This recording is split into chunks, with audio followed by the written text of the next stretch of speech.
Any particular person. That may be because it's the new Still, concept. It's been new introduced for the concept. first It is time just now. the awareness is more Mr. required, Venkatesh, I suppose. Yes, Mr. Venkatesh.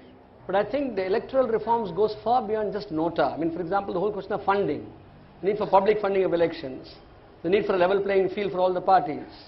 The need, today, corporate media decides the kind of money power that some parties have, they can flood the media with advertisements.